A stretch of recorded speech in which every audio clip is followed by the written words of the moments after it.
here we go. Campaign update for 10 May of 24.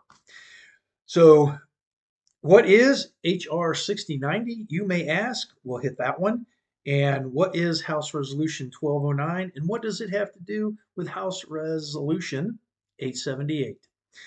So, the first one, let's talk about 6090 first. And 6090 was last week, I believe. And this was the the law we're looking to put into place, redefining anti-Semitism. And what this actually is trashing the First Amendment and our freedom of speech. It would have made criticizing the Israeli government illegal or a foreign government, and it would have made passages in the Bible illegal. So that was a horrible idea. And here in Tennessee's 4th Congressional District, we got a yes for that mess. And if it becomes law, then that's what'll happen. And I heard one of our representatives, not from the 4th, but out of Tennessee, saying that he held his nose and voted for it. And why would we? I don't know. That just blows my mind. If we know it's a horrible idea, why do it? So, but we, like I said, here in the 4th, we did get a yes. I would have been a no on that. This is any of our rights they start trying to erode is a bad idea. It's one step closer to tyranny, which we're already well on our way down that path. So just understand we did get a yes vote in the 4th, and I would have been a no. Now, let's change up a little bit. Let's talk about this week. And one in particular, we're going to talk about and how it relates to House Resolution 878, which took place back in December. So House Resolution 1209 was a motion to table the motion to vacate the Speaker of the House. So if you're not aware, Marjorie Taylor Greene had brought forth a motion to vacate the Speaker of the House. And this vote tabled that, which in essence has killed it. So he's okay. He will stay Speaker of the House. And how and why this one is important. So we got a yes vote to table it.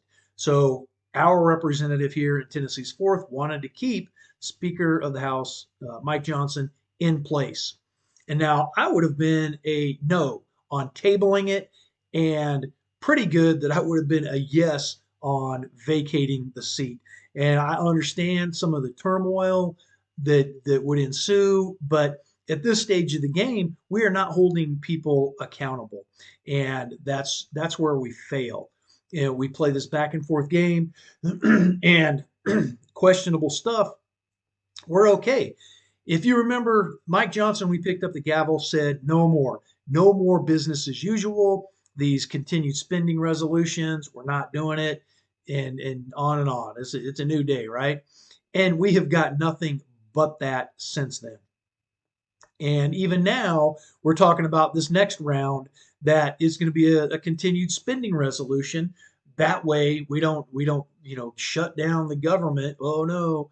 And then they at the last minute they try and pass this omnibus bill, which is complete garbage. If you're controlling the House of Representatives, hold the dang line. The vast majority of us out here in the country understand we need to stop spending more than what we make. And part of this, the biggest part of the solution to any of this is to get a hold on that and stop it. Just dang stop it. Make these hard decisions now and reverse this course, because it will fail. So, but like I said, we got a yes to keep Mike Johnson, who lied to us, lied straight up to the American people, and has given no explanation. I understand maybe things change, but no explanation as to why he initially told us, and even his own voting record and his own stuff talking about no funding to Ukraine. But here we are, and he's not only voting yes for it, but he's bringing it to the dang floor. So like I said, I would have voted yes to bring that, or I would have voted against the tabling of it, and I would have voted yes to vacate it. If we're not going to stand on some principles and hold ourselves accountable, then what's the point up there? And now So this correlates back to House Resolution 878, which was the motion to expel George Santos, who was ethics violations and some stuff coming to light. He lied, whatever the story. But here in Tennessee's fourth, our representative voted no. So again, he voted, this vote would have kept George Santos, who, like I said, ethics violations had come to light, had lied on uh, stuff for his campaign, as best as I can understand. To be fair, I haven't read all the way into it, but have caught enough to know that it's ethics violations, and that's why they did it. But our representative wanted to keep this guy around. So two individuals with clear ethics problems, he's voting to keep them in. And this is where we, as the voters and citizens out here in the district, need to pay attention to the votes and past votes and votes behind votes, like I've talked about with the FISA, bringing it to the floor. That's what our representative did, voted no on the final bill. But yeah, let's bring it to the floor. And then that the House the bill was that 60 or 80-38. Anyway, um, that vote that ties us in. I got the other video up detailing that one. But these votes behind votes. So you got to dig a little bit deeper. And I said for that 60-90, as I saw, is a no, and that's the Anti-Semitism Act or awareness. And then these ones, yeah, Mike Johnson lied to us, and I don't know about y'all out there, but I'm not super excited about people lying to me. And like I said, and no explanation as to why it changed, why he's now all of a sudden for giving money that we don't have to Ukraine, yada yada. So it's just kind of where we're at. And if we don't step up as leaders, I mean that is the job. And if you're not going to lead, you're going to do exactly what these lunatic liberals and these Democrats want you to do. I mean, in this vote to keep him to table that motion, a bunch of Democrats came over. I mean, why do they need somebody else? Why do they need to go through all this? And it makes us look, and us conservatives, Republicans, makes us look like we're lost in the sauce. I don't know. Is the guy compromised? Again, I am not there. I don't know, but I would certainly like to go find out and communicate this stuff back here to us in the district. What exactly is going on up there? Because there is shenanigans and hijinks as far as I can tell. So there we go. I'll kind of we'll leave it at that. Wrap it up. And if you've made it this far into the video, you're catching it on YouTube. Do the YouTube things. I'd appreciate that. Smack that like button. Drop some comments if you got questions for a Q&A or input on this. Do all the YouTube things for me. Like I said, share it around.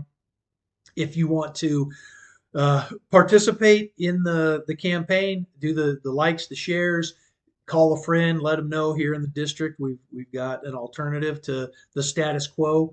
Because what I kind of have come up on here is if we keep doing what we've been doing, we'll keep getting what we've been getting, which is open borders, spending out of control, and assaults on our rights.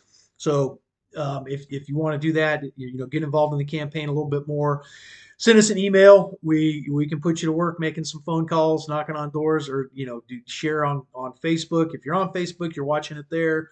Like it, share it, and get the word out. Like I said, call your friends.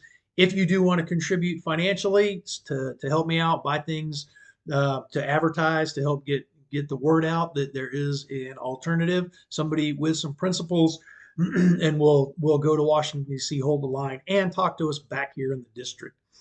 By all means, I would certainly appreciate that as well. And you can find me at Give Send Go. Just look up, search Thomas E. Davis, and I'll pop up. You'll be able to see me. You can get me on WinRed, same deal there. And then, yeah, let's get after it, because, like I just said, if we keep doing what we've been doing, we'll keep getting what we've been getting. And I don't like what we've been getting. Let's change it. Let's change it. Appreciate your time. I appreciate your attention. I appreciate your participation in the Republic. Until the next video, I'll see you out on the trail.